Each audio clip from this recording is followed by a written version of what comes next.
Obrigado. Bom dia, gente.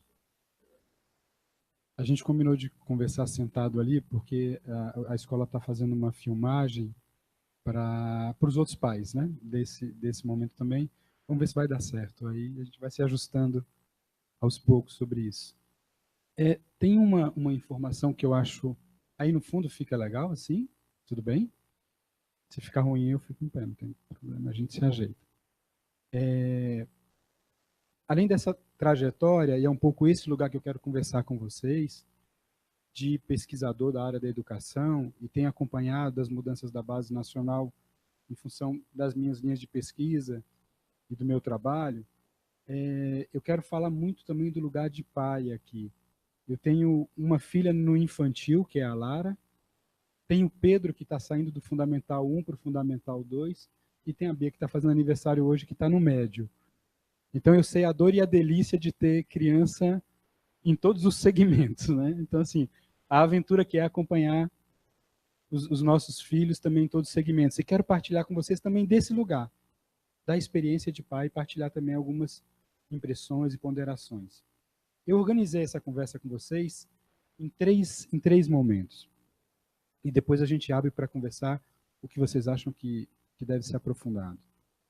No primeiro momento, eu trouxe algumas informações do cenário nacional da educação. E acho isso fundamental, que por mais que a gente tenha preocupação com a qualidade da escola do nosso filho, da nossa filha, eles não vivem numa bolha. E eles vão conviver no restante da sociedade. Então, esse contexto mais geral me parece importante e daqui a pouco vocês vão verificar por que eu quero destacar esse contexto, porque eu acho que os rumos que as coisas estão tomando na educação trazem muita preocupação para quem é adulto. Pensar o país da gente para os nossos filhos na próxima década significa ajustar urgentemente algumas coisas, senão nós teremos problema. E aí não vai bastar ter dado uma boa educação para o nosso filho, ele não vai morar dentro de um condomínio, não vai ficar preso numa bolha. Então, nesse sentido, eu quero começar com essas informações mais gerais. Aí depois a gente entra para a base nacional. O que é a base nacional? As mudanças que ela propõe, o que ela caminhou e para onde ainda resta, quais são os próximos passos, o que afeta de imediato o colégio, o que o colégio precisa mudar agora, eventualmente mais tarde, se atinge ou não atinge, por exemplo, os meninos do ensino médio, a reforma do ensino médio para onde está caminhando e também qual é o calendário disso. Então, uma fala mais informativa sobre isso, sobre os debates da base nacional. Nesse momento, depois, quando a gente for retomar, se vocês quiserem aprofundar alguma área de conhecimento em específico, a gente também pode aprofundar. E, finalmente, eu queria, durante o último momento da conversa com vocês, partilhar com vocês algumas impressões que eu tenho sobre os desafios de educar nossos filhos hoje. Aqui, mais do ponto de vista cultural, quais são as grandes tendências e o que nós, como pais, mães e educadores, como escola, precisamos estar atentos. Então, esse é o rumo da conversa que eu imaginei em ter com vocês. Tudo bem? Sobre o cenário nacional, falar de educação no país da gente é falar de 48 milhões de estudantes. Então, assim, nada no Brasil é para amador, né, em função do nosso tamanho. Então, quando você fala de educação básica, você está falando de um sistema que tem que dar conta da diversidade para 48 milhões de estudantes. Agrega-se a esses 48 milhões, mais 8 milhões e pouco do ensino superior. Mas o nosso interesse aqui está na educação básica, que são de 48 milhões. Esses 48 milhões estão presentes em 180 mil escolas. Para ser preciso, 180.100 escolas. E a maioria dessas escolas, 80% delas, são da rede pública. E aqui vem uma primeira questão. O legislador e o executivo, quando pensam em educação, eles pensam com prioridade na escola pública. Não quer dizer que essa prioridade signifique qualidade na escola pública, é uma outra história. Mas o legislador está lá no gabinete dele, quando ele pensa, ele não vai pensar no 1.300.000 alunos das escolas confessionais. Ele está pensando nos 48 milhões. Então, essa é uma questão que, por vezes, a gente ressente, mas se a gente estivesse nessa posição também, esse é um cálculo fácil de chegar. É algo de se priorizar, ou seja, ao contrário da educação superior, a oferta da educação básica a maior, a abrangente, é a escola pública e são as redes municipais. É onde a gente tem a concentração e também a concentração dos problemas, o que torna mais grave a nossa situação. E é sobre isso, então, que eu quero sinalizar dessa concentração dos problemas. Nós ainda temos, no caso brasileiro, muitas crianças, adolescentes e jovens fora da escola. Essa lição de casa a gente vem fazendo nas últimas décadas, mas eu trouxe alguns números só para sinalizar para vocês do desafio que a gente tem em um dos aspectos, que é esse aspecto daqueles que o sistema educacional ainda não atinge. De 4 a 5 anos, nós temos 21% das crianças ainda fora da escola. Significa 521.940 crianças fora da escola, nessa idade.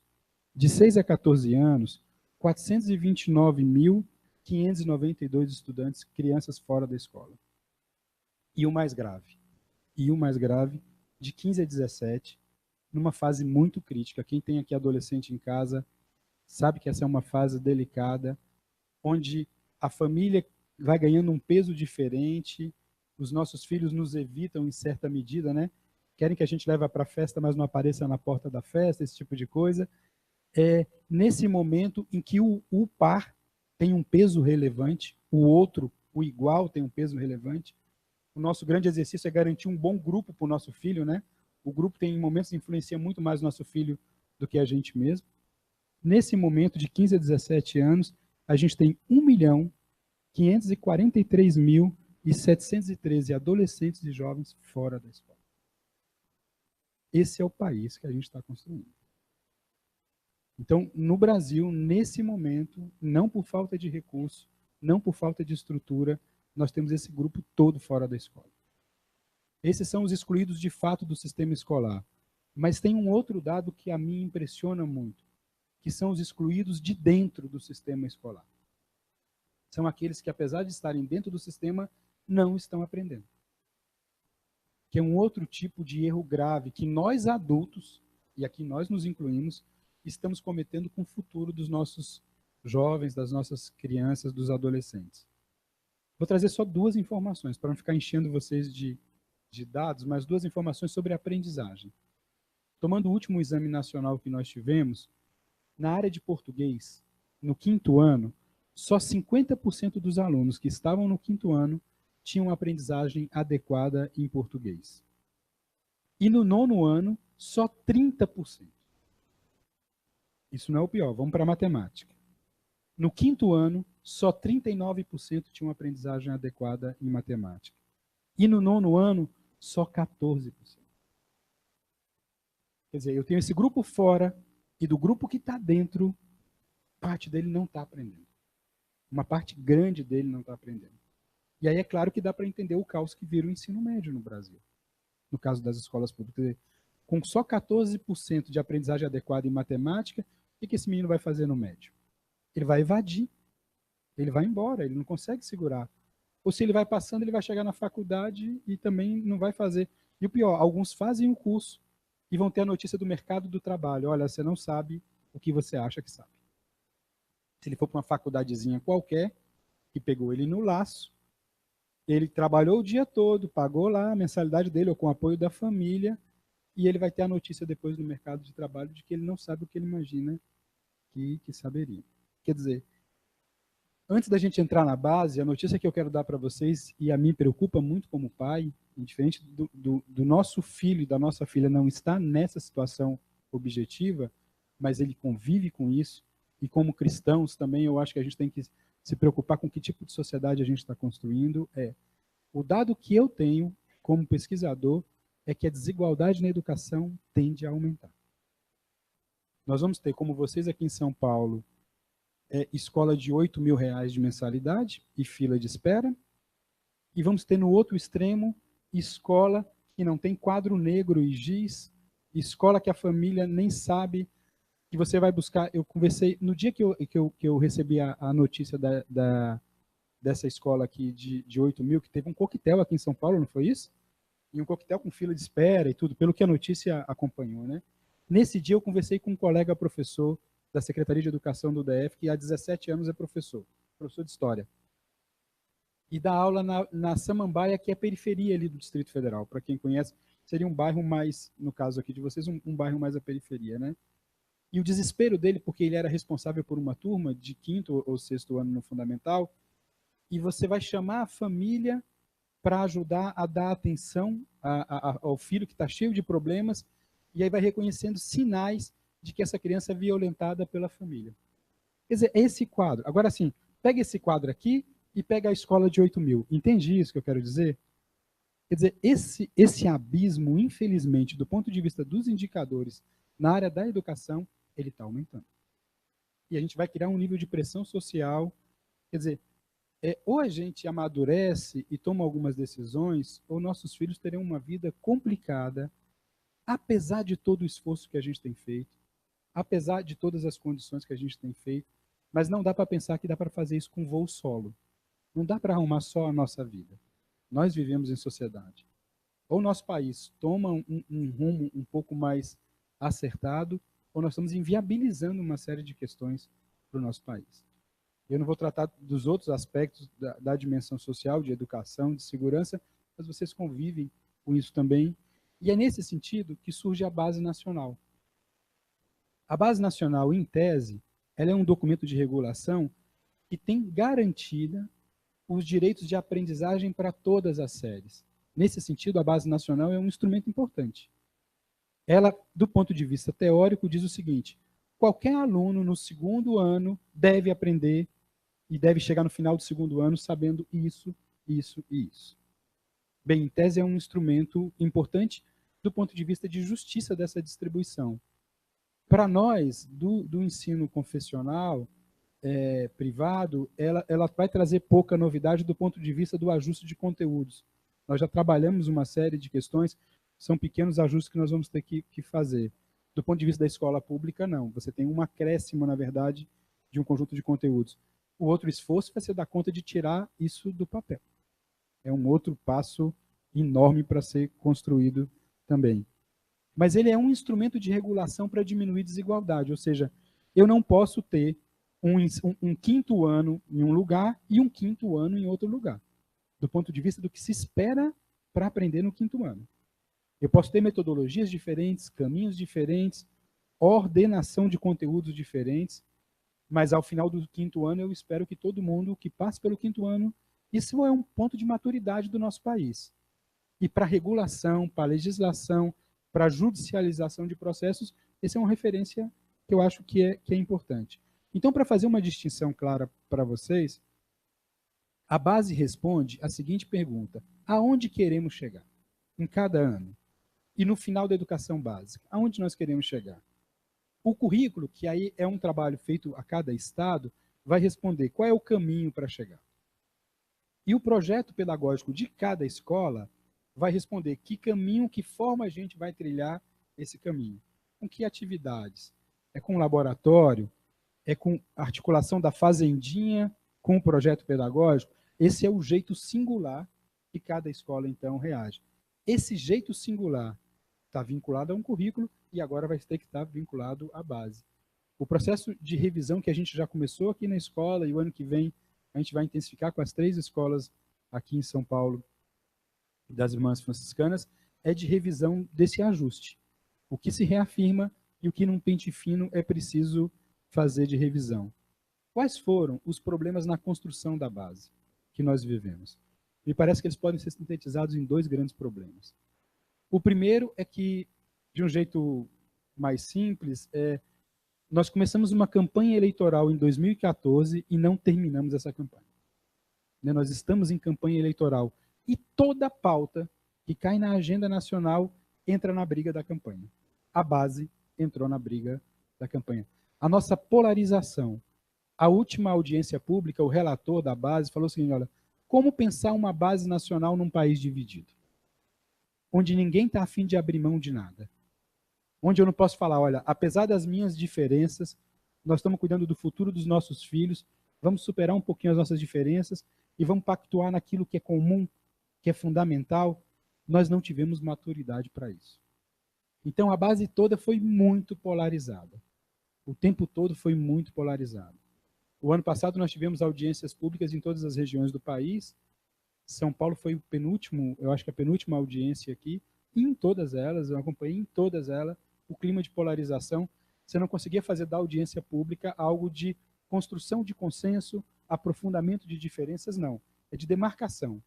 Eu sou do grupo tal ou do segmento tal, penso isso. Registra aí que eu penso isso e eu quero que essa minha voz seja ouvida. E cada um é um somatório de individualidades.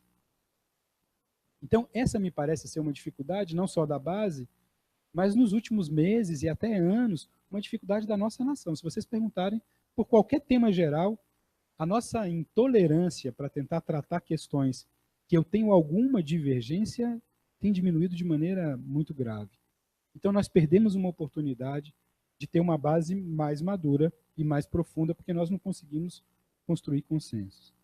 E como não conseguimos construir consensos, e vem o segundo problema da base, nós não conseguimos determinar o essencial de maneira madura de cada área de conhecimento. Então, nós tenemos na base ainda um excesso de conteúdo. Isso é ruim para a escola. E ruim para os filhos de vocês. Vocês sabem o volume de dever de casa que os meninos e as meninas, por exemplo, levam para casa, as horas de estudos extra que eles têm que fazer, em função daquilo que se espera que eles aprendam em cada ano.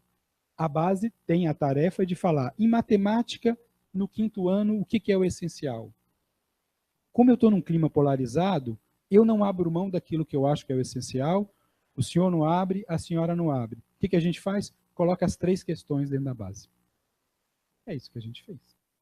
Então, peguem, por exemplo, o sumário do livro dos filhos de vocês. Listem os conteúdos do sumário. Gente, é impraticável. Não é real o que a gente está fazendo no país. Quando nossos filhos saem para intercâmbio, eu vi que vocês têm intercâmbio aqui, essa diferença fica clara quando vão para outros países. Você tem uma quantidade de conteúdo reduzidos e uma tendência de maior aprofundamento. E aí a reforma do ensino médio tenta, de alguma maneira, enfrentar isso de uma forma, na minha avaliação, atabalhoada. Já a gente vai conversar sobre essa questão. Mas o fato é, nós vamos continuar com a pressão do excesso de conteúdo. Nós somos ainda enciclopédicos, não é o termo mais adequado, né, hoje, né? Porque enciclopédia, nós ainda somos da época que ter uma Barça na sala de aula, na sala da casa, era algo, né, imponente e fundamental para a formação, né? Você olhava para aquela fila de livros e falava, eu tenho em casa o conhecimento universal, né? Hoje, para ter algo parecido disso, imagina o tamanho da enciclopédia. É uma Googlepédia, né? Ou algo parecido, né? Que a gente teria que criar hoje, né? Então, dessa maneira, a escola, não sabendo fazer filtro, ela quer botar tudo isso para dentro do conteúdo curricular. E aí nós temos que ter muita maturidade. Todo professor de matemática, não sei se tem docente aqui, acha que as coisas que eles trabalham são as mais importantes da face da Terra. Só que o de história acha disso, o de física acha disso, o de química acha disso. Aí o colega da física que trabalha com a área de elétrica acha que é a parte... O que trabalha com mecânica acha que é mecânica. Então, ou a gente amadurece para falar, olha, qual é o fundamental disso mesmo? Ou a gente vem pressionando os nossos filhos por um conhecimento que em pouco ele usa, a não ser para o processo seletivo, e uma base dele ele não usa. A base tinha esse papel fundamental de diminuir um pouco essa pressão. Bem, a notícia que eu quero dar para vocês, eu li a base toda, por causa desse acompanhamento, ela não diminui essa pressão, infelizmente. Nós perdemos a oportunidade, ao menos no ensino fundamental, o do médio está separado e está em curso ainda, mas no fundamental nós perdemos essa oportunidade. Não fizemos nosso dever de casa como adultos. Quais foram os passos que a base deu, só para situar vocês, dos próximos passos, né? A base teve 3 versões. A primeira e a segunda versão com assembleias de segmentos, de professores, de especialistas, consulta pública por internet, milhões de consultas públicas. Da segunda para a terceira versão, nós tivemos no cenário nacional a saída da Dilma e a entrada do Temer. E aí você tem uma virada nesse jogo. Eu não quero aqui julgar a virada, mas é constatar que você tem uma virada do jogo, uma virada na dinâmica. E surge a terceira versão, que um grupo do Ministério faz a terceira versão da base. Essa terceira versão é encaminhada para o Conselho Nacional de Educação, que é quem, por lei, tem que regular a base nacional. O Conselho fala, eu não vou fazer isso sem consulta.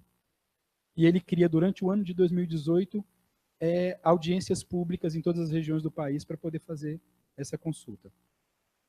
Quando você vai fazer esse movimento, o governo federal, atual governo federal, que precisava de uma política positiva, resolve fazer a reforma do ensino médio. no meio dessa virada. Aí a alternativa é, pega a base nacional, que é da educação básica toda, divide ela em fundamental e médio e suspende a base nacional do ensino médio, que nós temos que conversar junto com a reforma. Então, durante o ano que a gente fez a discussão, foi da base nacional do ensino fundamental. Bem, agora os próximos passos para o ensino fundamental, já eu trato do médio. O Conselho Nacional tem mais 2 sessões do pleno do Conselho, e se tudo der certo, em dezembro, ele devolve o documento de regulação para o Ministério e o ministro homologa. Se tudo sair dessa maneira, nós terminamos esse ano com uma base nacional do ensino fundamental. Aí o Ministério vai mandar a sua versão de base nacional para o Conselho. E aí entramos no tema do ensino médio. O Conselho já avisou que vai abrir audiência o ano que vem. Ou seja, o ano que vem não tem base nacional do ensino médio e por isso não tem reforma de ensino médio. Essa propaganda que a gente vê na televisão, eu não sei o nome adequado de dizer aqui, porque as irmãs estão aqui, mas ela está longe da realidade, é isso.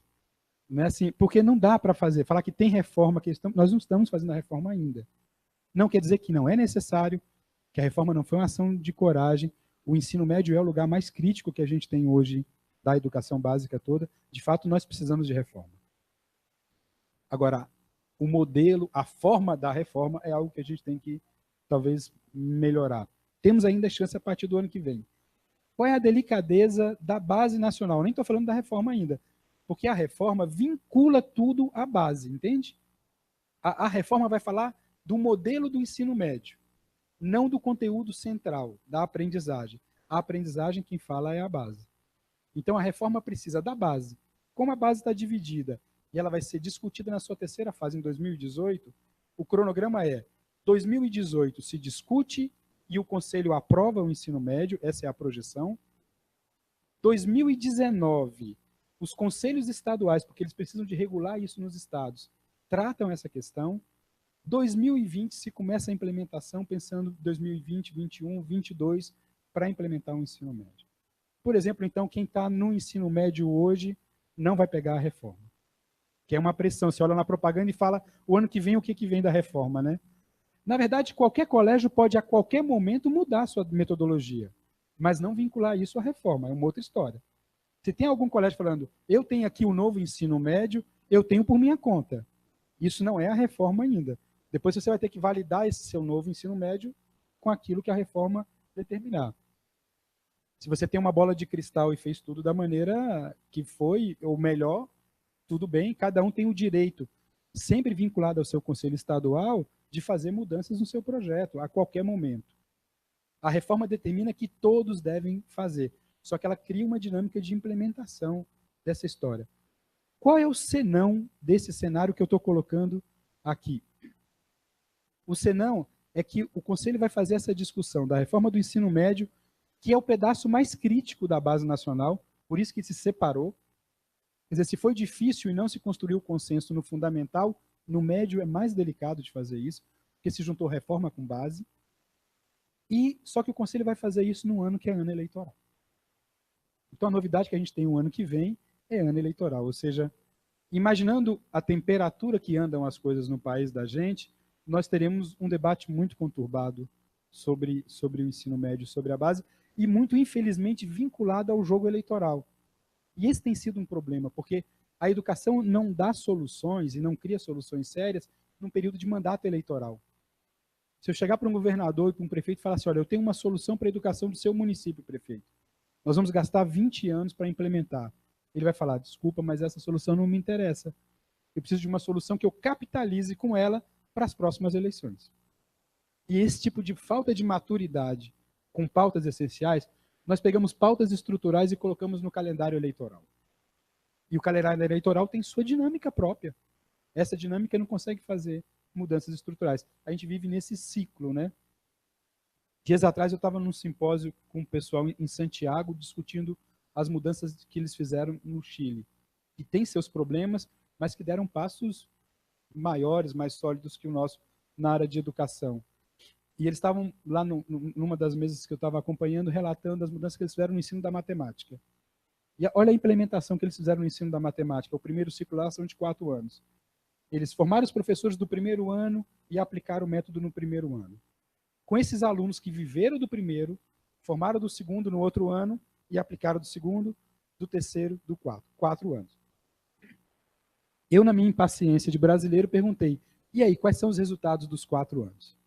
Aí o técnico da área do Ministério responde, não, a gente não está esperando resultado no primeiro ciclo, não, porque a gente sabe que a implementação é cheia de erros. Nós vamos corrigir, fazer o ciclo e daqui a mais 4 anos a gente espera os resultados. 8 anos. No Brasil, nós não temos nenhum programa que está desenhado para daqui a 8 anos a gente verificar e consolidar os resultados. Não que você já não vai tendo resultado a cada ano e vai modulando, mas a gente espera um milagre de 1 ano, de 6 meses, e aí a escola fica cada semana criando novidade atrás desse milagre. A gente não consolida. E vida de adulto é a vida de quem aposta num rumo e paga essa conta. Então, quer dizer, o país tem que amadurecer nesse sentido para fazer as apostas mais estruturais. Senão a gente vai acabar uma reforma e vai ter que estar discutindo uma nova reforma. E vamos ficar brincando de fazer reforma. O problema, gente, é que a gente está fazendo nossos filhos e filhas de ratinho de laboratório. Não dá para fazer isso com as gerações futuras. Não dá para brincar. Se é para ter uma base nacional, vamos ter a base nacional. Ah, mas não vai dar para fazer isso em 1 ano. Tá, vamos fazer em 3. Mas vamos fazer ela séria. É para ter a reforma? Vamos fazer a reforma. Precisa mesmo fazer a reforma. Mas não dá para fazer de qualquer maneira assim. Para que vocês tenham uma ideia desse modelo de implementação da base, material didático, por exemplo. O mercado de material didático, sistemas de ensino, aqui no caso é o ensino médio de vocês, estão com o sistema de ensino. E do material didático do fundamental, a negociação feita com o governo federal é para ciclos de 4 anos. Então, a cada 4 anos, as grandes editoras, grupos concorrem lá, as escolas escolhem os livros, elegem e eles produzem. Para que vocês tenham uma ideia, o material que será produzido para o ano que vem, ele foi produzido a partir da 3ª versão da base e já está condicionado, o material já está condicionado a uma revisão em 2019 em função da base, do fundamental. Percebe, então? Quer dizer, o mesmo material didático, ele é provisório. Vocês vão receber um material escrito assim com carimbo. Material adaptado, ou o material está vinculado, ou qual é o nome que eles vão usar? À base nacional. Não existe base nacional. Esse material foi feito a partir da 3ª versão provisória da base nacional. E não é porque a editora não tinha como fazer, ela não tem outra coisa para fazer, o que tinha era isso. Tanto é que o acordo com o governo federal foi: todas as editoras vão ter que rever o material de 18 para 19. Todos os sistemas de ensino vão ter que rever o material de 18 para 19. Isso mexe, inclusive, com a cadeia de produção. Você imagina quem produz em escala para 4 anos teve que produzir para 1. Alguém, no final, paga uma conta dessa, né? Da nossa maneira. Então, talvez fosse melhor, vamos manter o material mais 1 ano, né? Mas não, temos que colocar o material, porque a gente já está falando que existe uma base, existe um novo ensino médio. Então vai ter, esse material já está de acordo com o novo ensino médio. Qual ensino médio? Pode estar vinculado a um novo ensino médio que você quer fazer. Mas o da reforma não, porque ela não existe. E aí a gente em casa vendo a propaganda fica pressionado como pai e mãe. Meu filho está no 9º ano, o que vai acontecer o ano que vem com ele? Bem, nada, possivelmente, a não ser o que a escola queira que aconteça. Do governo federal, nada. Então, quer dizer, o que muda no Enem para o ano que vem? Nada. Nada. Então, quer dizer, a gente tem que esclarecer esse tipo de coisa, porque senão você pensa e cria um nível de agonia, e daqui a pouco eu estou aqui vendendo uma escola falando, a minha escola está vinculada ao novo ensino médio. Não está. Ela tem novas propostas, e está no direito de ter, se for esse o caso, e se as propostas forem boas, que bom que ela avançou. Mas isso não é o ensino médio.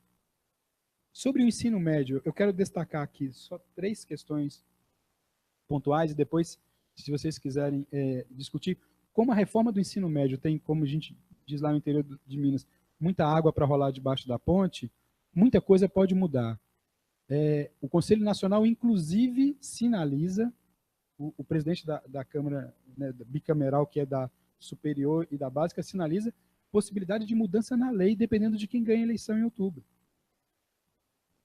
Imagina do que a gente está conversando. Nós estamos nos organizando para fazer valer a lei, Eu posso discordar, por exemplo, eu discordo de uma lei feita por legislação provisória, fazendo reforma do ensino médio. É uma coisa muito estrutural para você fazer isso por legislação provisória. Mas aqui, mas se está feito, vamos arrumar, vamos melhorar, vamos tentar fazer o melhor possível disso. Mas, inclusive, a própria lei pode mudar. Mas, bem, considerando que a lei vai avançar da maneira que está, o que estruturalmente muda no caso do ensino médio quando chegar a hora? Nós vamos passar para a carga horária mínima de 800 para 1.000 horas. Aqui vocês já devem praticar mais do que isso, 1.400 horas. É isso que eu estou sinalizando, de que parte dessas mudanças para a gente não atinge. Para uma escola pública, para ela fazer 1.000 horas, ela tem um problema sério, financeiro para fazer. Você não tem professor hoje para cobrir as 800 horas que ela faz. Então, a pessoa que fez a lei estava presa num gabinete e acho que deixou de passear um pouco aí por algumas esquinas do país da gente para ver também o que é. Mas, bem, de qualquer maneira, até 2022, toda escola de ensino médio tem que ter no mínimo 1.000 horas. Nós aqui, por exemplo, já passamos desse valor. Tem um problema que o Conselho Nacional já sinalizou que não é prático de resolver e que a tendência dos conselheiros, ou pelo menos da maioria deles, é de tentar modificar isso. A reforma do ensino médio indica que nós vamos ter uma seguinte dinâmica. Um currículo fixo que vai tratar da base nacional e itinerários que são opcionais, o aluno faz uma opção por um ou circula entre mais de um, já eu explico isso, que vai tratar do aprofundamento nas áreas de conhecimento.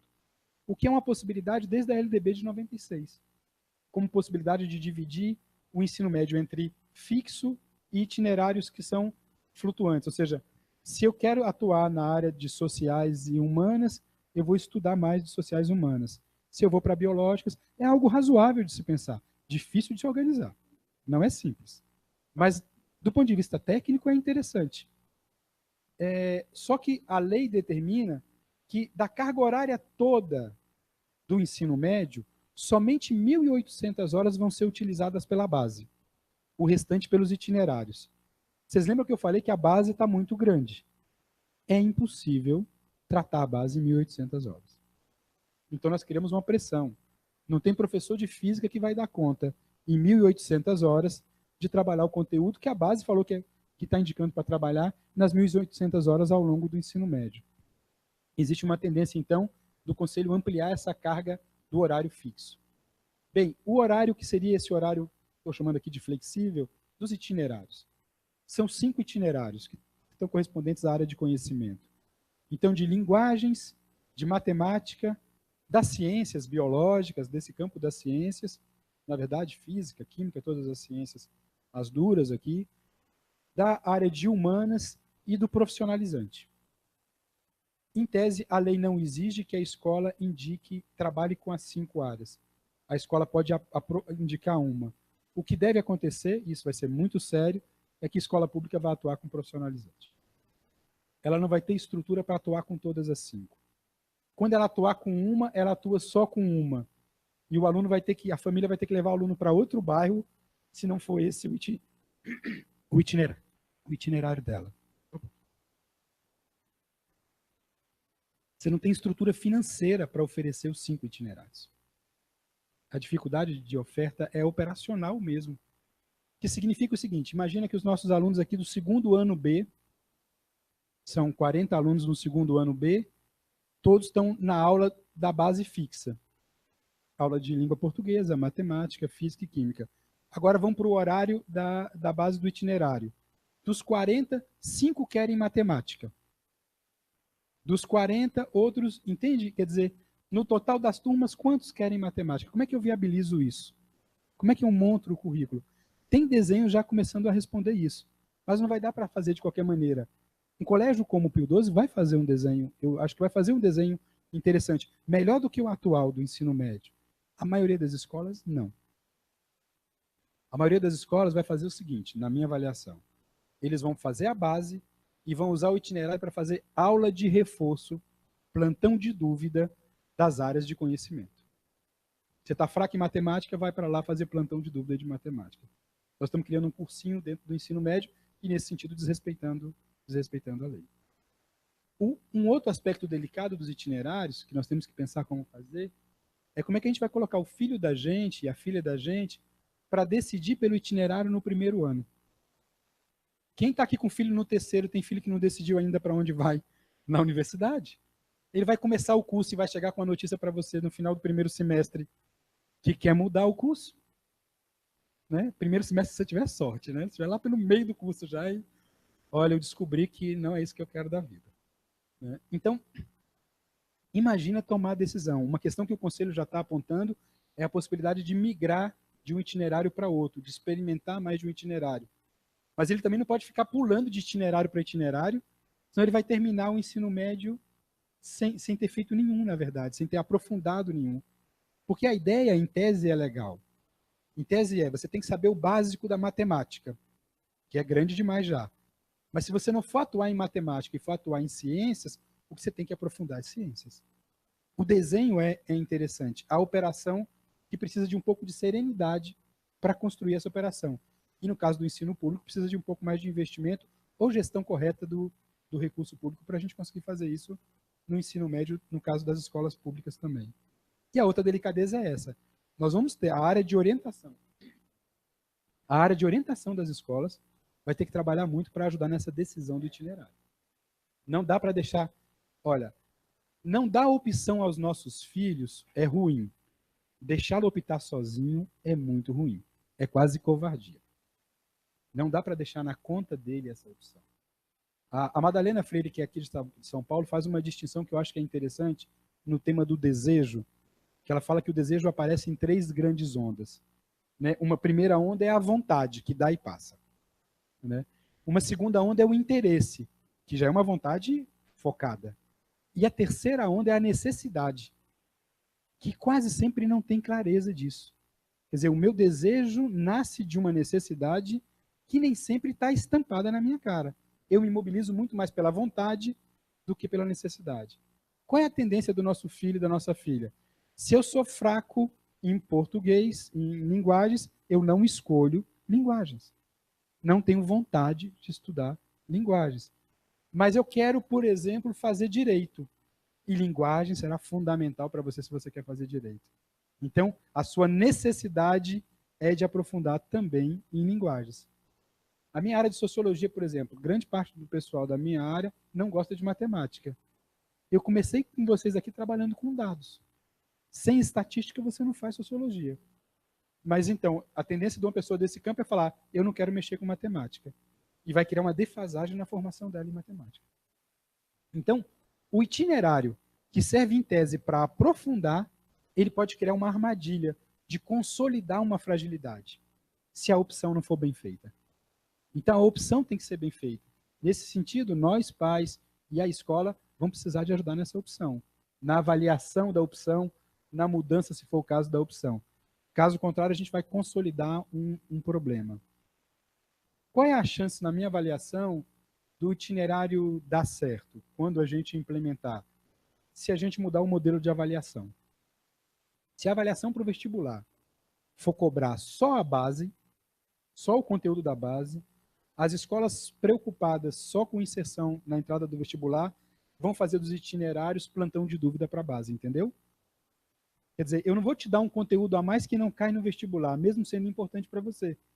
Eu vou fazer você ficar estudando o conteúdo que vai cair na prova da seleção, do Enem, do vestibular, seja o que for. O Conselho está defendendo 2 posições interessantes sobre avaliação. E aí é uma discussão com o INEP, que é um outro setor do governo, mas que para agora não tem mudança nenhuma, tá, gente? É só para... Esse estudo é projeção. Uma possibilidade é de você fazer a avaliação em 2 etapas. Como o Enem acontece em 2 dias, você também faria em 2 etapas. Uma primeira etapa com o conteúdo da base, e que aí ela seria, então, esse é o básico e ele era eliminatório, ou seja, você não pode ir para a universidade sem o básico, mas numa segunda etapa você faria uma prova da sua área específica só. E aí ele iria te ajudar na classificação. Então eu consigo motivar e separar o estudo para as 2 áreas. Uma outra fórmula, que é mais simples que essa, você faz uma avaliação geral, tomando o base e tomando os itinerários na avaliação, cobrando o básico e cobrando os itinerários na avaliação, mas ela tem peso diferente. Isso, do ponto de vista de programação, é fácil de fazer. Ou seja, Se eu erro uma questão de história, mas não sou da área de humanidades, esse erro tem um peso menor para mim do que aquele que errou de história e é da humanidades. A base tem um peso igual para todo mundo, o conteúdo básico. O conteúdo suplementar teria pesos diferentes. Isso você faz com a marcação das questões. Hoje a gente já faz isso com a avaliação do TRI, ponderada, é só criar esse mapa dentro da avaliação. Essa mudança na avaliação tira a pressão hoje do excesso de conteúdos da relação para a entrada para a universidade, que nos preocupa muito, a todos nós, pais e mães. Vamos ver qual é o desenho que a gente vai conseguir fazer sobre isso. Se a avaliação de larga escala, seja o Enem e os vestibulares, cobrarem só a base, a tendência das escolas mais focadas só no vestibular vai ser de usar o itinerário para plantão de dúvida. Né? Eu acho que isso é favas contadas que deve acontecer. Bem, vamos deixar um pouquinho, se vocês tiverem um pouco de paciência, assim, deixar um pouquinho esse contexto de fora e vamos olhar um pouco para dentro de casa. Quais me parece que são os desafios para educar nossos filhos e que toda essa reforma e qualquer movimentação que a escola faça, eu acho que ela tem que considerar, então, esses aspectos. Eu estou indo, então, para o terceiro momento da minha fala e depois a gente abre para conversar um pouco. Pode ser? Tudo bem? Quando eu estava organizando essa fala para vocês, eu estava me lembrando do Pedro, que é o meu filho do meio. Quando ele estava com 5 anos, nós fomos para Fortaleza e a gente estava visitando um centro cultural em Fortaleza, acho que o nome é Dragão do Mar, e tinha uma exposição lá de fotografia do que para o Pedro era carros antigos. Né? De 5 anos, para ele era carros antigos. Tinha Fusca, Chevette, Corcel. E eu todo contente mostrando para ele essas fotos e falando, cara, já tive esse carro e tal, não sei o quê, todo feliz contando para ele como é que era o carro e não sei o quê, né? Olha a pergunta do Pedro aos 5 anos, quando estava com 5 anos. Pai, nessa época desses carros é que tinham os dinossauros? E isso é verdade do fundo do coração para ele. Nós somos da época dos dinossauros. Quer dizer, com a velocidade que as coisas estão acontecendo, 10 anos, 20 anos, 30 anos de diferença significam muito mais do que 10, 20, 30 anos há 50 anos atrás. E esse me parece uma consideração que a gente tem que pensar, quer dizer, por que tem que pensar, e eu estou começando com essa história, que educar é fazer a ponte entre o passado e o futuro. Educar é responder a uma questão simples. O que da minha experiência eu deixo para o meu filho e para a minha filha para ajudá-lo no futuro? Quando as mudanças não acontecem de maneira veloz, essa resposta é fácil. Quando as mudanças acontecem no ritmo de hoje, nós temos um problema para poder responder essa questão. Quer dizer, no modelo tradicional, que o Mariano Enguita, que é um sociólogo espanhol, chamou de mudança suprageracional, acontecia a cada 3, 4 gerações uma mudança mais forte, ou seja, a vida do avô, a vida do pai e a vida do filho eram muito parecidas. O nosso recado era fácil de dar, olha, não faça o que eu fiz que deu errado e faça o que eu fiz que deu certo e está tudo resolvido. Parte da gente aqui foi educado dessa maneira.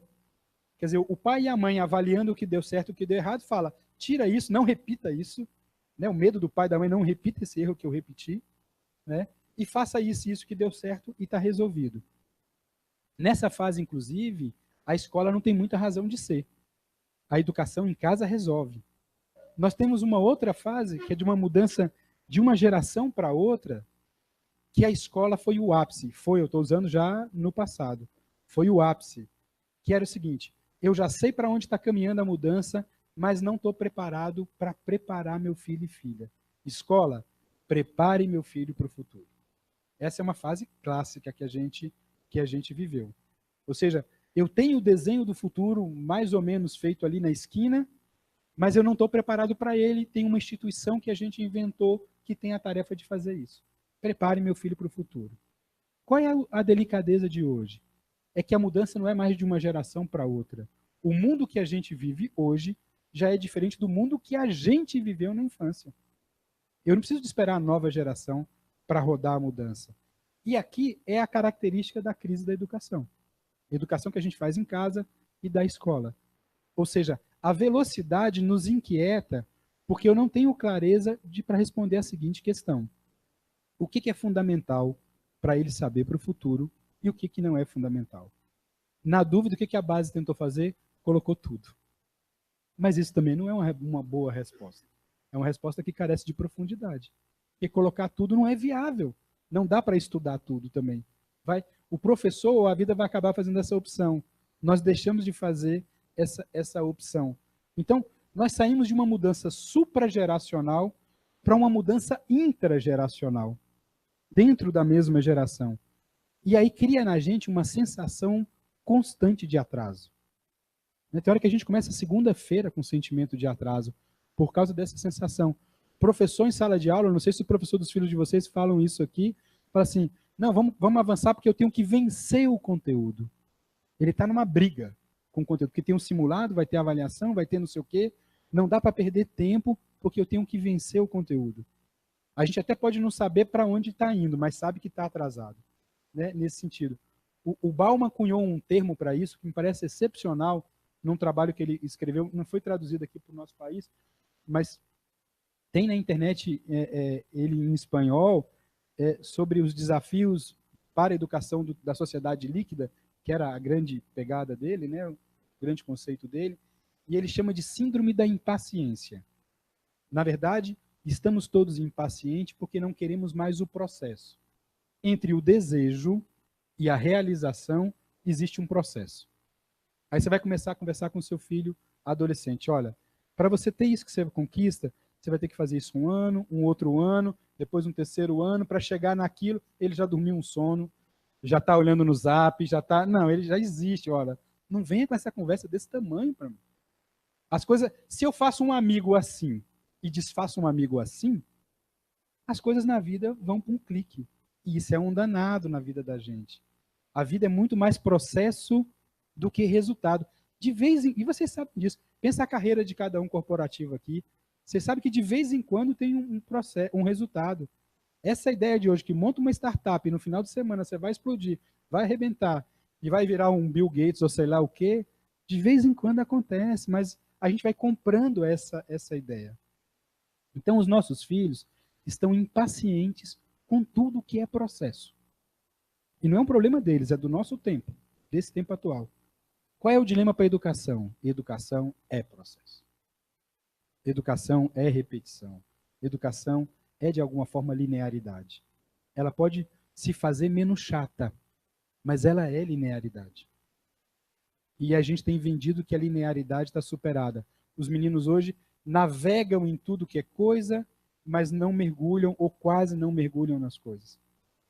E não tem paciência para mergulhar porque pede atenção. A nossa presença hoje, há uma década atrás, a nossa ansiedade era entre estar ausente ou presente.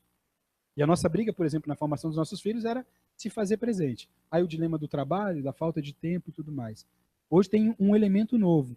Eu tenho a ausência, a presença e a presença ausente. Que é essa que eu estou lá na reunião dos pais, ouvindo meus filhos e recebendo um e-mail da empresa que eu tenho que tratar e responder uma questão com urgência. Eu estou lá e não estou. Eu nem estou na empresa e nem estou na reunião. E vou ter que pagar a conta dessa presença ausente na reunião e na empresa. Quer dizer, o nosso dilema hoje é se fazer presente em algo de fato, de verdade. E não faz educação sem atenção. Porque a boa educação, eu vou usar um termo mais chulo aqui, é aquele que fareja a oportunidade de aprendizagem. Naquilo que o menino fala, naquilo que ele deixa de falar, na cara feia que ele fez, no semblante de alegria. Isso precisa de uma atenção que não é esse professor que está correndo de galho em galho que vai fazer. Que está numa aula pensando na aula que vem. Que está no intervalo pensando em onde ele está indo para o segundo turno, para o terceiro turno. Não é num pai que está com o filho e está com o WhatsApp na mão, e o filho também com o WhatsApp na mão, e está a coisa, eu não sei se aqui tem NET, que é aquele canal de TV a cabo, aquela empresa de TV a cabo, lá em Brasília tem, e a propaganda lá agora é de multitelar. Não sei se aqui chegou essa propaganda.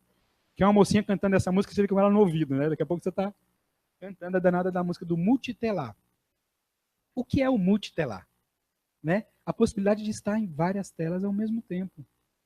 Que é fascinante? É se for algo superficial. Se for algo que pede atenção, você está enrolado.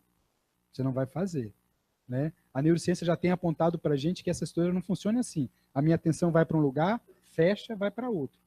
Ela faz isso muito rápido, mas ela não fica aberta nas duas pontas. Ou nas três, ou multitelada.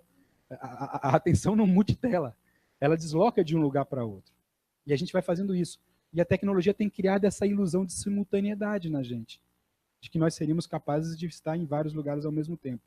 Não sei se daqui a pouco, né, a gente vai ter aqui um holograma meu conversando com vocês e eu vou estar com a Bia lá em casa porque é aniversário dela. Vamos caminhar para isso? Eu não sei. Qual é o tipo de mudança que você vai fazer no cérebro humano? Vamos ter que desenhar isso com alguma cautela para poder verificar o que isso vai acontecer. Bem, então a velocidade da mudança é uma coisa que a gente tem que ficar atento se a gente quer pensar na educação dos nossos filhos. Uma outra questão que se mudou de um jeito marcante também foi um modelo de construção e reconstrução dos modelos. Nós não educamos sem modelo. Educar é ir para algum lugar. Se educa para, sempre para algum lugar. Esse para é o modelo.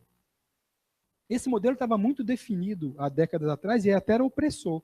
Você não tinha alternativa a ele. Isso era um problema. Agora, a falta de modelo também é o problema. Nós estamos saindo, gente, porque nos falta maturidade, a gente está saindo de um extremo do pêndulo para outro, entende? Eu estou saindo de um modelo único e opressor, você não tem liberdade de pensar diferente, para a ausência de modelo e faz. Você é livre, faça o que quer. Não. Isso é o pior dos vazios que isso existe. Eu lembro disso. Está tudo bem com o tempo? Eu lembro disso, as lembranças, de repente eu esqueço a lembrança, né? É melhor esquecer a lembrança. Eu lembro disso, por exemplo, a família do meu pai é de Minas Gerais. E eu não sei como é que aqui em São Paulo é isso, mas o jogo de truco para a família mineira é algo que tem seus rituais. Não é o truco de universidade, é um jogo sério. Como se de universidade não fosse sério, né? Mas eu digo assim, tem os ritos ali dentro, né? Ritos sociais. Por exemplo, adolescente não senta na mesa de truco com um adulto, a não ser quando o adulto sai para ir no banheiro. E ele joga só aquela rodada. Mas é um processo de inserção no modelo, entende? Você não está pronto ainda. Então, eu lembro que nós, adolescentes, ficávamos rodeando a mesa, esperando alguém ir no banheiro para jogar uma rodada. Mas com isso você ia aprendendo o jeito de cada um. E como você estava atrás da mesa, você via aquele que estava blefando, qual era o estilo, quando funcionava. Tinha um processo de aprendizagem acontecendo ali, que nem a gente, nem nossos pais e meus avós, meu avô sentava na mesa, então era avô, pai, tio e depois a gente, sentava na mesa para ir aprendendo. A gente não sabia que estava acontecendo um processo aqui de amadurecimento e de inserção. Bem, lá a gente aprendia duas coisas que são fundamentais para o jogo de truco, que é simular e dissimular. Quer dizer, simular é fazer de conta que você tem uma carta que você não tem. Dissimular é fazer de conta que você não tem e, na verdade, você tem. Quando você faz isso bem, você avança no jogo de truco. Quando você erra na dose da simulação e da dissimulação, você dança. Porque aí o cara vai ganhar de você e você vai ficar marcado como aquele cara que truca em falso, que a gente chama, né? O cara que fala que tem e não tem. Ele ficou carimbado com isso, ele está enrolado.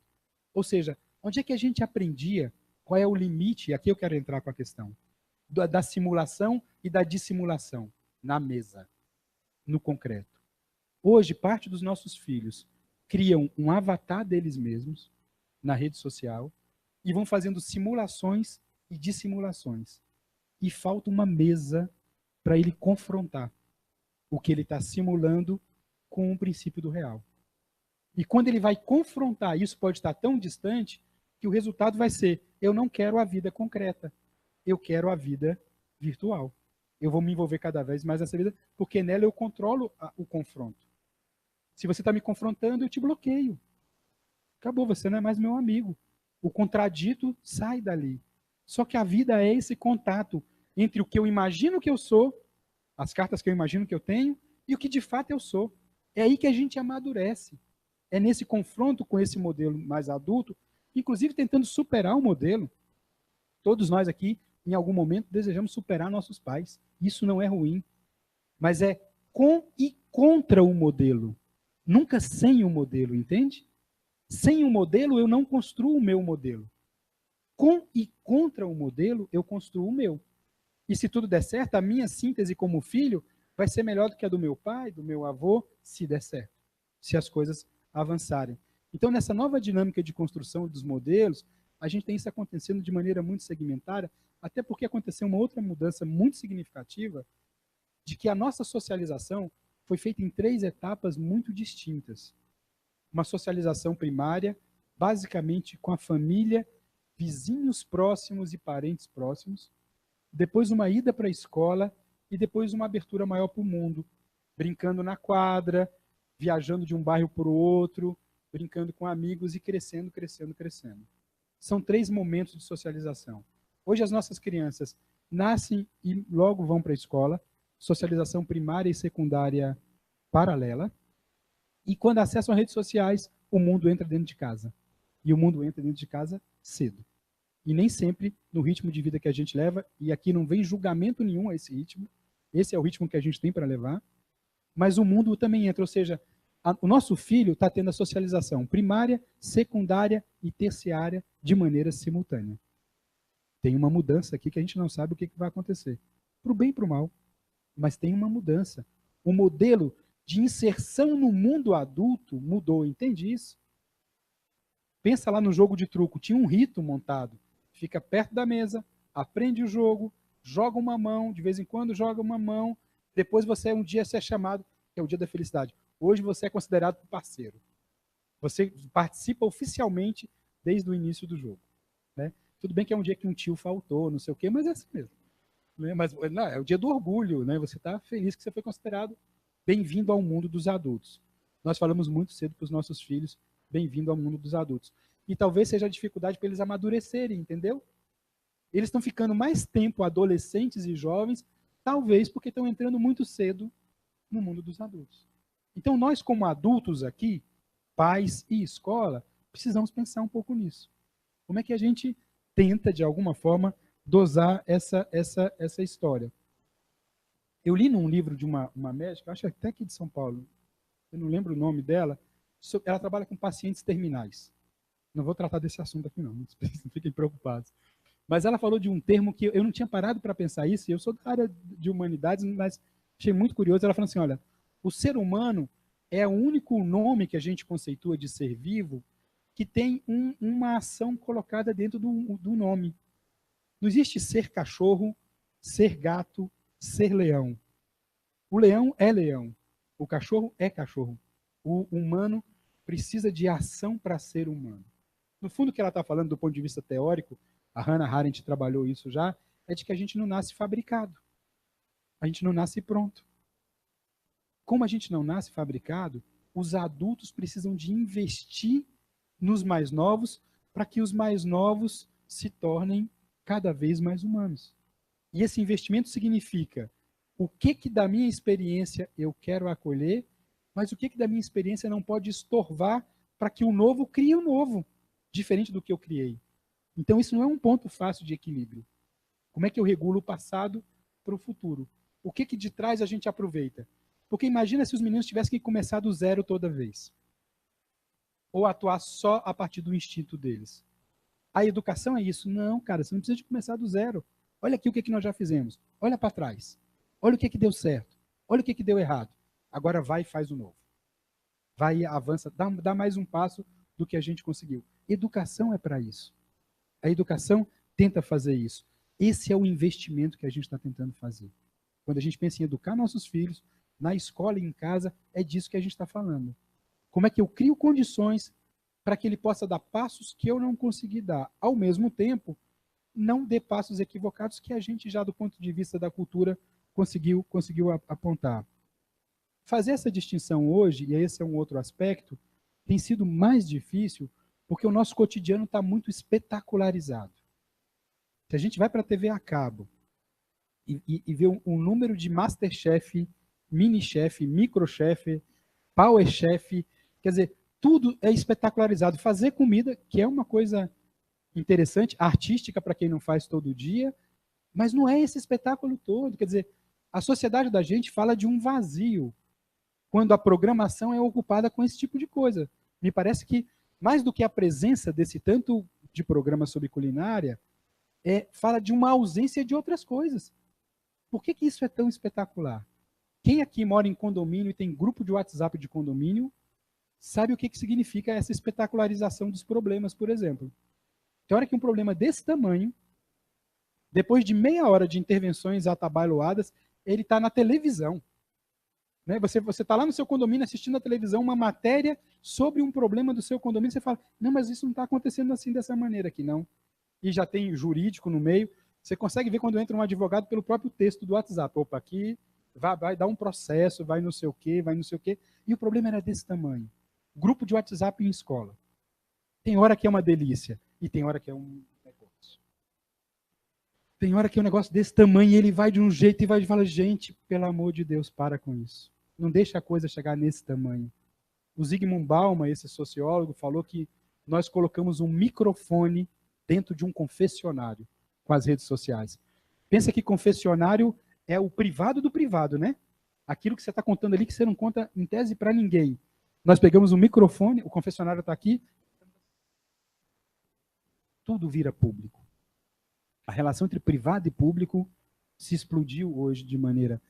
E o nosso filho é chamado a dar atenção para aquilo que é espetacularizado, porque ele vai acostumando com o espetáculo.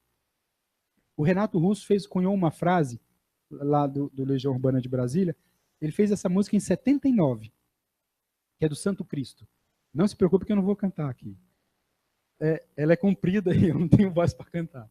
Mas tem lá um duelo, que ele se vê envolvido em um duelo lá por um caso de amor e tudo mais. Ele vai para casa para se preparar para o duelo e vê pela televisão. Isso em 79, ele vê pela televisão a hora, o local e a razão do duelo. E aí ele fala, a via crucis virou circo. A via crucis virou circo. Vê a cobertura que nós fizemos de uma semana atrás do evento de Goiânia. A via crucis virou circo. Entende o que eu quero dizer? Da espetacularização que a gente está criando. A gente no domingo fica esperando o escândalo da semana. Né? No ritmo que a gente está. E o escândalo é o espetáculo invertido. Eu pego algo de errado e jogo a lente de aumento e crio o escândalo. É lógico, é fruto da sociedade espetacularizada. Nesse sentido, então, qual é o dilema para a educação? A educação não é espetáculo. A educação é cotidiano, é algo de rotina. E a gente está se mobilizando cada vez mais só por aquilo que é espetacular. Nós sabemos que a vida adulta, de vez em quando, acontece uma coisa espetacular. Mas, via de regra, a gente é ralação. É repetição, né? De vez em quando tem um sábado à noite, um sábado de manhã e a escola vai e chama a gente para trabalhar. Que a gente podia estar em casa e tal.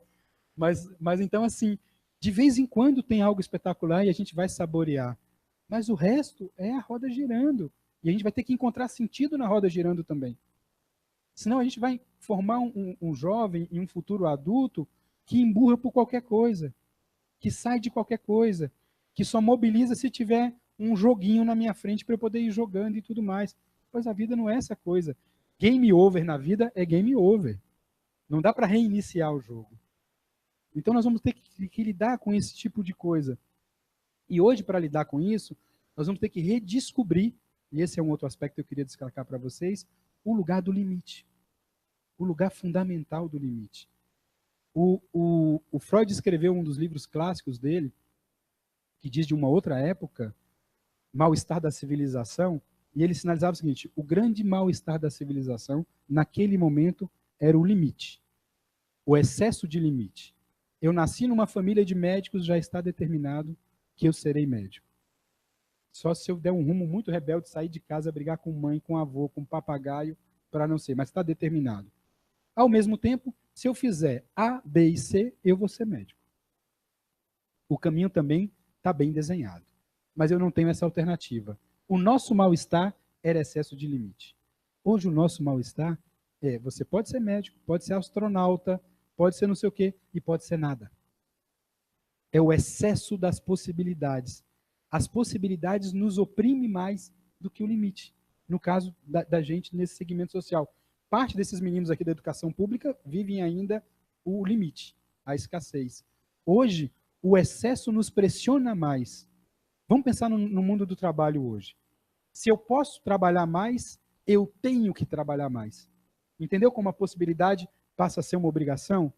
Se eu posso estar conectado à noite, eu tenho que estar conectado à noite. Se eu posso bater uma meta performática e melhorar meu relatório, eu tenho que bater a meta performática. O problema da meta performática, todos nós aqui já fizemos aqueles exames de coração da esteira, que o médico, para te deixar tranquilo, fala que tem um aparelho para ressuscitar do lado, né?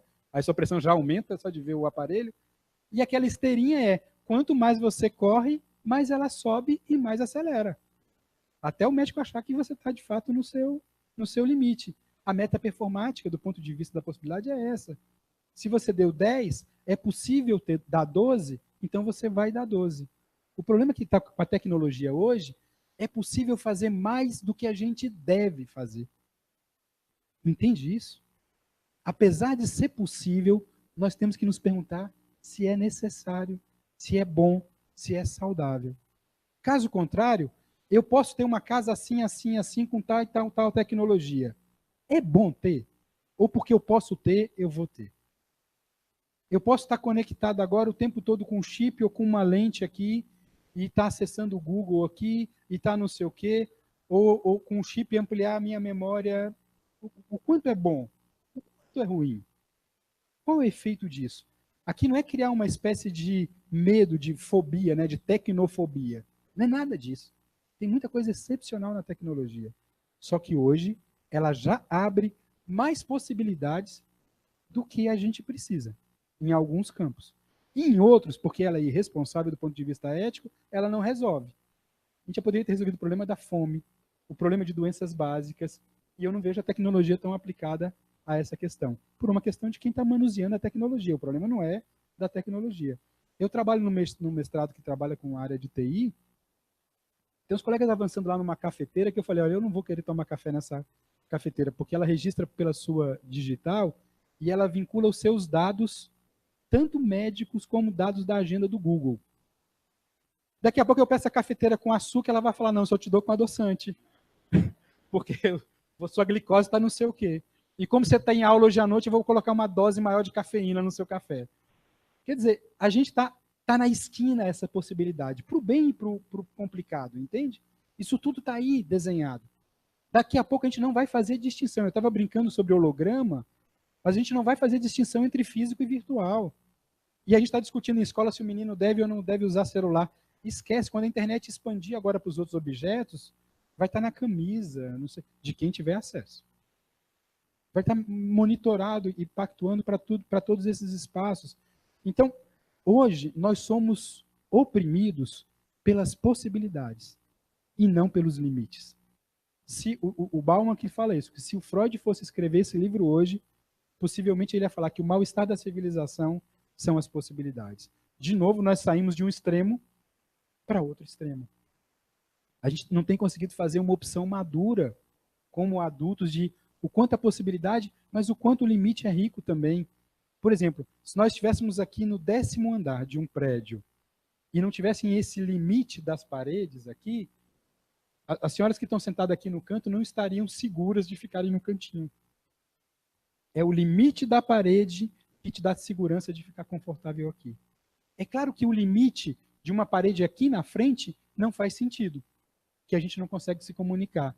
Então tem o limite que não faz sentido e tem o limite que faz sentido. E hoje existe um elogio exagerado às possibilidades e uma degradação da ideia de limite.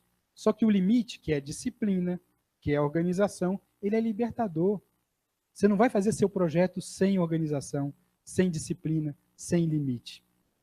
Você não vai fazer também no excesso do limite. Qual é o ponto, então, de encontro entre esses dois? Finalmente, para a gente poder conversar um pouco, uma outra mudança que aconteceu nos últimos anos que afeta o nosso papel de pai, de mãe e de educadores é uma ilusão que a gente tem vivido, aqui é uma questão delicada, mas é uma ilusão que a gente tem vivido numa ação que é tradicional de pai e mãe, que é de prover o nosso filho. É uma função tradicional. Todo pai e toda mãe quer prover o presente do filho e, se possível, o futuro do filho. Dar condições para isso. Nesse sentido, nós somos, mesmo que o Belchior disse, ainda somos os mesmos e vivemos como os nossos pais. Isso é clássico. Todo pai e toda mãe quer prover o filho.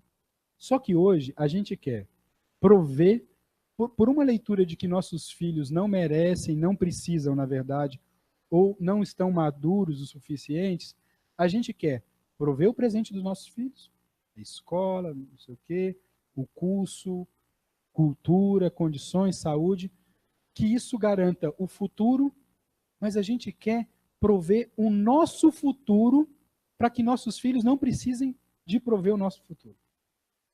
Então, eu agreguei uma questão na providência. Eu quero prover o presente do meu filho, o futuro do meu filho e o meu futuro para não obrigar que meu filho tenha que prover o meu futuro. Como eventualmente nós tivemos que prover o futuro do nosso pai, ou os nossos pais com certeza tiveram que prover o futuro dos nossos avós quando eles avançaram em certa idade. Isso tem pressionado mais ainda o nosso cotidiano de família. Isso tem nos tirado. Se você parar para pensar, a nossa vida começa rodeada de adultos, gente. Para quem, se alguém nasceu aqui de parteira, tinha 2, 3 adultos do lado. E quem nasceu em hospital era um grupo grande de adultos rodeados ali. E você vai se desvinculando disso até se transformar em adulto. Só que se você viver muito tempo, e eu espero que você viva, a sua vida vai terminar também rodeada de adultos. Fazendo por você coisas que você já não pode fazer sozinho, como foi o início da vida. O início e o final da socialização tem de se encontrar. Para esse final, eu preciso muito mais de laço afetivo do que de providência. O que vai garantir esse final é laço afetivo. Se ao longo da vida eu não conseguir dar a atenção do laço afetivo, porque estava providenciando as condições do final, eu vou terminar a vida sem problema de saúde, de plano de saúde, com estrutura, mas vou terminar sozinho. E vou cobrar uma conta para um filho que vai falar, não, mas você estava trabalhando tanto para mim. Pois é, eu estava de fato trabalhando tanto para mim. Não tem aqui, do ponto de vista de julgamento moral, não tem erro nenhum nisso. Mas eu posso não ter me dedicado suficientemente a criar um vínculo de laço que vai estabelecer esse vínculo para a última fase aqui, inclusive. E esse é o tipo de modelo que eu estou construindo para ele, que ele vai construir com os filhos dele também. Então, esse tipo de coisa, nessa mudança que a gente está fazendo, afeta em muito a nossa educação. Bem, para terminar, eu penso que... e um dado que muda também é, os nossos pais tiveram mais gente para nos educar do que nós temos hoje. Hoje o mundo está mais isolado. Os nossos tios se meteram mais na nossa educação, entende isso? Um vizinho se meteu mais na educação. Para quem mora aqui próximo de vizinho, você tomava bronca do vizinho e ficava por isso mesmo. Hoje você vai, primeiro você registra, faz um post no Facebook sobre o seu vizinho e depois você vai para a justiça. Quem mandou ele chamar a atenção do seu filho? Então, nós estamos isolados na educação do nosso filho. Isso significa o quê? Mais pesos na costa para isso. Nós temos medo do espaço público em função da violência. A gente criou, os colegas da UNB lá da antropologia cunharam um termo chamado agorofobia. Agora é o espaço da política, né? O espaço público. A gente tem fobia do espaço público. Primeiro, em função desse debate todo da corrupção, parece que tudo que é do público é ruim, tem que ser evitado. Segundo, que o espaço público é também um espaço onde a degradação social fica mais clara, a violência fica mais clara. Eu quero isolar. Só que ao isolar, a conta da formação vai ficando para mim. Ela toda vai ficando. Então vai ficando cada vez mais pesado. Me parece, aí eu termino de fato, que a gente tem 3 caminhos muito claros que a gente tem tomado para a educação dos nossos filhos. Eu tentei criar 3 imagens para tentar sintetizar esses caminhos. Uma imagem é uma educação do calabouço, aquela que pensa que quanto mais apertado, melhor, como se educação e escola fosse um torniquete. Lembra que a escola boa é aquela que aperta muito? Né? Não é assim que a gente fala, né? Se você perguntar para um filho seu qual é a disciplina mais importante, ele vai falar que é aquela que reprova mais. Ensino religioso não é importante, não reprova. Porque é essa noção da escola do calabouço, que o estresse é um indicador de importância, entendeu? O estresse e a pressão são indicadores de importância. Eu quero chamar a atenção que na falta de algum estresse a gente não sai do lugar. No excesso do estresse, a gente não sai do lugar. Tem um colégio em Brasília que mudou a marca dele, a chamada dele, e vocês conhecem aquela frase no estresse, né? Que muitos usam, né? Geralmente a gente bota essa camiseta quando está de férias só, né? E vai para a praia. Caminhar na praia com a camiseta, no estresse. Mas a escola fez na camiseta do colégio, IES estresse. E é esse estresse. E ela vai ter bons indicadores. Agora, quantos meninos estão medicalizados com Ritalina, quantos estão deprimidos, algum que suicida, ou que dá... Aí a gente não sabe dizer. Ou seja, hoje nós estamos trocando o estresse como estratégia de produtividade. Não estou falando de levar, deixa a vida me levar, a vida leva eu, não é isso. Mas o estresse parece ser indicador de produtividade. Tem grandes executivos que falam, eu sou importante porque eu já arrumei tal e tal doença. Você não é um grande CEO, você não tem problema. Você tem tempo livre, é porque você não é importante para a sua organização. Você tem até tempo livre, você não adoeceu ainda. Não, o que é isso? Você não serve para a organização. Quer dizer, esse é um modelo dessa educação calabouço, que quanto mais apertada, mais dominante, melhor. Esse está num extremo. Nós estamos viajando para um outro extremo, que é uma educação circo, divertida, que deixa nosso filho feliz o tempo todo, que é a tal da gamificação da educação.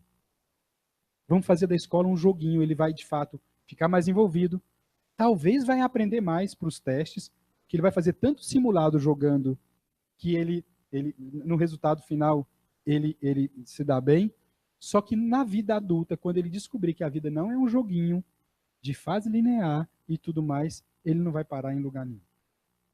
Ele não vai conseguir profundidade em lugar nenhum. Bem, entre esses dois extremos, eu acho que a gente tem que consolidar uma educação que aqui do ponto de vista de imagem eu estou chamando de porto seguro.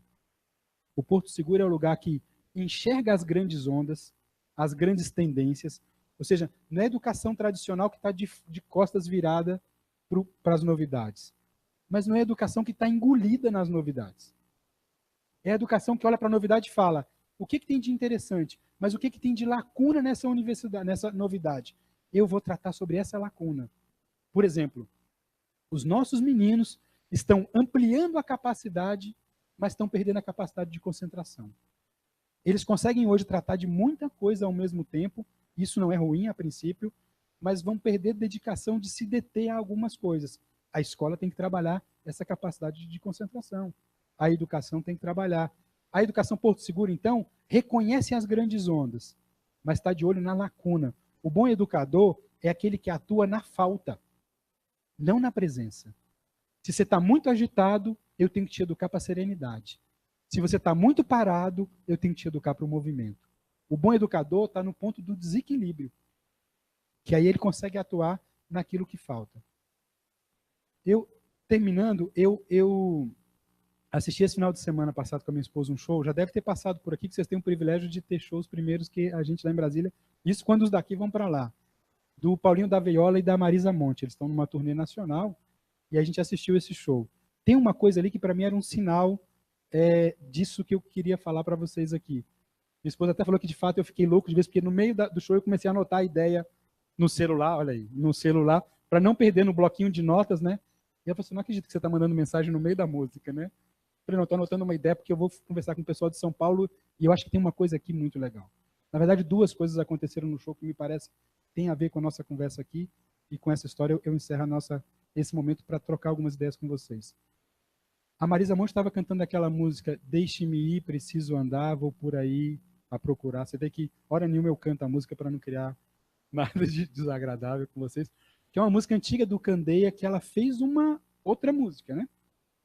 Apesar dessa grande inovação que ela fez entre a gravação do Candeia e o que ela fez, o Paulinho da Viola estava de cabecinha baixa, com um cavaquinho, fazendo um solo que era uma espécie de contorno de uma via que ele estava montando e falando para ela assim, isso na minha cabeça de maluco, né? Falando para ela, pode brincar à vontade, cria à vontade, mas considere esses parâmetros aqui do solo que eu estou construindo. A educação Porto Seguro é essa, que cria esses parâmetros e fala para o menino, constrói o que a gente não conseguiu construir, traz o novo, mas não ignora esse contorno aqui não, senão você desafina.